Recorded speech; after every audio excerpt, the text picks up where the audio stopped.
আসসালামু আলাইকুম বন্ধুরা।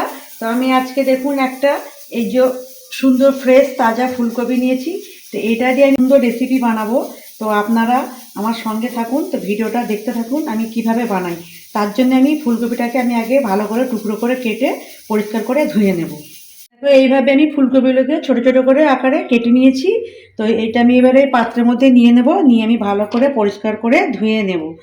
তো যারা বাচ্চারা অনেকে ফুলকপি খেতে চায় না, তো এইভাবে রেসিপিটা বানালে বাচ্চারাও সুন্দরভাবে খাবে। এবার একটা পাত্রে আমি জল দিয়ে দিচ্ছি। জল দিয়ে এর মধ্যে আমি একটু নুন দেব, পরিমাণ মতো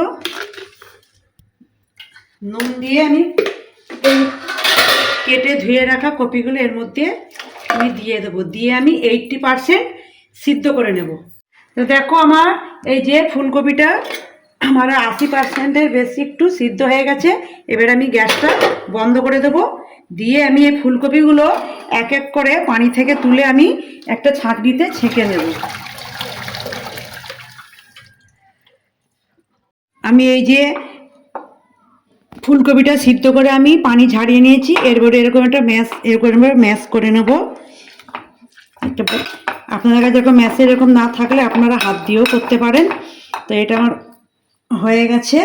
এরপরে আমি এর মধ্যে একটু চাল গুঁড়ো দিয়ে দেব পরিমাণ মতো।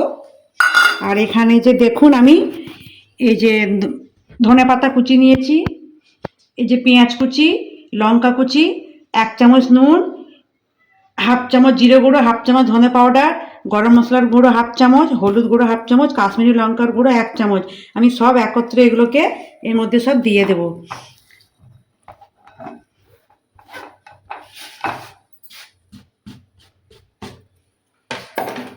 আর একটা সিক্রেট মশলা হচ্ছে, আমি একটু বিরিয়ানির মশলা এই যে গুঁড়ো করা আমি এর সঙ্গে দিয়ে দেবো, দিয়ে এগুলোকে আমি এবার ভালো করে মেখে নেব সুন্দর করে। এর মধ্যে আমি এবার 1 চামচ দই দিয়ে দেবো। দই দিয়ে এখানে আমি এই যেটা বাইন্ডিং করার জন্য আমি কিছুটা বেসন নিয়েছি, নিয়ে এটাকে আমি এবার ভালো করে আমি হাতের সাহায্যে এবার ভালো করে এটাকে আমি মাখিয়ে নেব। তো এইদিকে দেখুন আমি যে কড়াই তেল গরম করতে দিয়েছি, দেখুন আমার এই যে সব কিছু মাখানো হয়ে গেছে। এবার আমি আমার এদিকে দেখুন কড়াটাও গরম হয়ে গেছে, এই কড়াটা তেলটাও গরম হয়ে গেছে। এবার আমি এক এক করে এর মধ্যে আমি বড়া আকারে শেপ দিয়ে আমি এর মধ্যে ছেড়ে দেব। তো আঁচের এটা জোরটা একটু কমিয়ে রাখতে হবে, অল্প আঁচে গ্যাসের জোর কমিয়ে এটাকে ভালোভাবে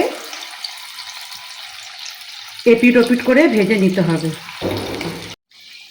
এবার এদিকে দেখুন আমি এবার এক এক করে ভাজাগুলো উল্টে দেব।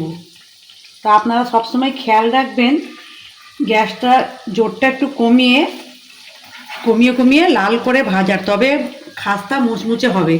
নাহলে জোর দিয়ে দিলে কি হবে, এটা লাল হয়ে যাবে কিন্তু ভেতরটা কাঁচা রয়ে যাবে। তো সেই জন্যে আঁচ কম করে আপনারা এপিট ওপিট করে লাল করে ভেজে নেবেন। দেখুন আমার এই যে বড়াগুলো কি সুন্দর লাল লাল করে ভাজা হয়ে গেছে। আমি এবার এগুলোকে এক এক করে তুলে নেব। দেখুন বন্ধুরা আমার এই যে ফুলকপির বড়া রেডি, ফুলকপির দই বড়া, দই দিয়ে বড়া আমার রেডি হয়ে গেছে। তো দেখুন কি সুন্দর মুচমুচে, যে ভেঙে দেখাই, দেখুন কি সুন্দর কালার এসেছে। তো আপনারা এরকম যদি বড়া ভেজে গরম ভাতের সঙ্গে খেয়ে দেখেন খুব সুন্দর লাগবে, বা বিকালে চায়ের সঙ্গে যদি খান খুব দারুণ লাগবে খেতে।